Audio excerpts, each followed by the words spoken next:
Son of God, share my mind, and you don't die. Give as you receive, and your release is certain. Today's teaching is the part 201 in the series Christ's Forgiveness, How to Manifest Immortality, Season 2. And the name of this teaching is The Equality of Miracles. When no perception stands between God and His creations, or between His children and their own, the knowledge of creation must continue forever. The reflections you accept into the mirror of your mind in time, but bring eternity nearer or further. But eternity itself is beyond all time. Reach out of time and touch it with the help of its reflection in you. And you will turn from time to holiness, as truly as the reflection of holiness calls everyone to lay all guilt aside. Reflect the peace of heaven here, and bring this world to heaven. For the reflection of truth draws everyone to truth, and as they enter into it, they leave all reflections behind. In heaven, reality is said and not reflected. By saying its reflection here, its truth becomes the only perception the Son of God accepts. And thus, remembrance of his Father dawns on him, and he can no longer be satisfied with anything but his own reality. You on earth have no conception of limitlessness, for the world you seem to live in is a world of limits. In this world, it is not true that anything without order of difficulty can occur. The miracle, therefore, has a unique function and is motivated by a unique teacher who brings the laws of another world to this one.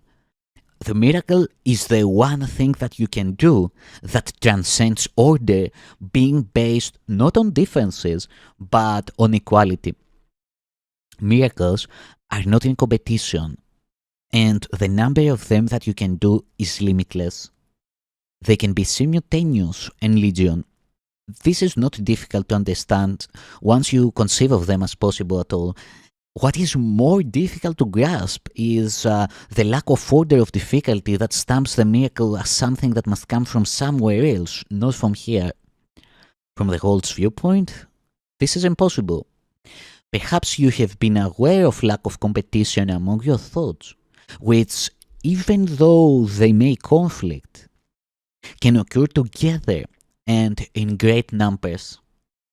You may indeed be so used to this that it causes you little surprise, yet you are also used to clarifying some of your thoughts as more important, larger, or better, wiser, or more productive and valuable than others. This is true of the thoughts that cross the mind of those who think they live apart. For some are reflections of heaven, while others are motivated by the ego, which but seems to think. The result is a weaving, changing pattern that never rests and is never still. It shifts unceasingly across the mirror of your mind, and the reflections of heaven last but a moment and grow dim as darkness blots them out. Where there was light, darkness removes it in an instant, and alternating patterns of light and darkness sweep constantly across your mind. The little sanity that still remains is held together by a sense of order that you establish. Yet the very fact that you can do this and bring any order into chaos shows you that you are not an ego, and that more than an ego must be in you. For the ego is chaos, and if it were all of you, no order at all would be possible. Yet though the order you impose upon your mind limits the ego, it also limits you. To order is to judge, and to arrange by judgment. It will seem difficult to you to learn that you have no basis at all for ordering your thoughts. This lesson the Holy Spirit teaches by giving you the shining examples of miracles to show you that your way of ordering is wrong, but that a better way is offered you. The miracle offers exactly the same response to every call for help. It judges not, it does not judge the call. It does not judge the call. It merely recognizes what it is and answers accordingly. It does not consider which call is louder or greater or more important. You may wonder how you who are still bound to judgment can be asked to do that which requires no judgment of your own. The answer is very simple. The power of God and not of you engenders miracles. The miracle itself is but the witness that you have the power of God in you. That is the reason why the miracle gives equal blessing to all who share in it, and that is also why everyone shares in it. The power of God is limitless, and being always maximal, it offers everything to every call from everyone, from anyone.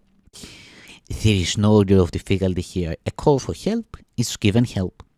The only judgment involved in the Holy Spirit's one division into two categories, one of love and the other,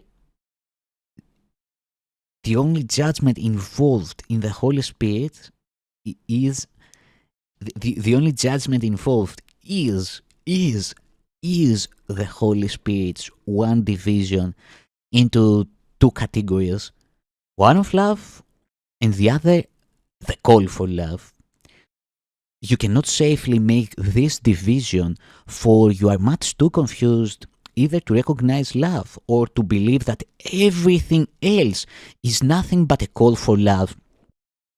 You are too bound to form and not to content. What you consider content is not content at all. It is merely form and nothing else, for you do not respond to what a brother really offers you, but only to the particular perception of his offering by which the ego judges it.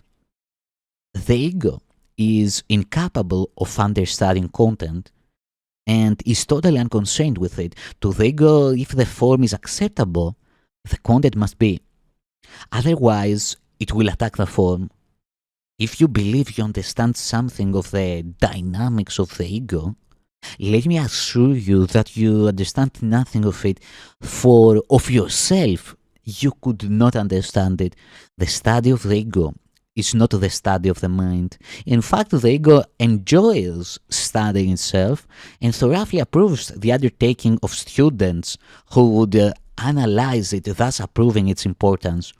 Yet they but study form with meaningless content. For their teacher is senseless, though careful to conceal this fact behind impressive sounding words, but which lack any consistent sense when they are put together. This is the characteristic of ego's judgments. Separately, they seem to hold, but put them together, and the system of thought that arises from joining them is incoherent and utterly chaotic. For form is not enough for meaning, and the underlying lack of content makes a cohesive system impossible. Separation, therefore, remains the ego's chosen condition, for no one alone can judge the ego truly. Yet when two or more join together in searching for truth, the ego can no longer defend its lack of content. The fact of union tells them it is not true. It is impossible to remember God in secret and alone, for remembering Him means you are not alone and are willing to remember it. Take no thought for yourself, for no thought you hold is for yourself. If you would remember your Father, let the Holy Spirit order your thoughts and give only the answer with which He answers you. Everyone seeks for love, as you do, but knows it not unless he joins with you in seeking it. If you undertake the search together, you bring with you a light so powerful that what you say is given meaning. The lonely journey fails because it has excluded what it would find.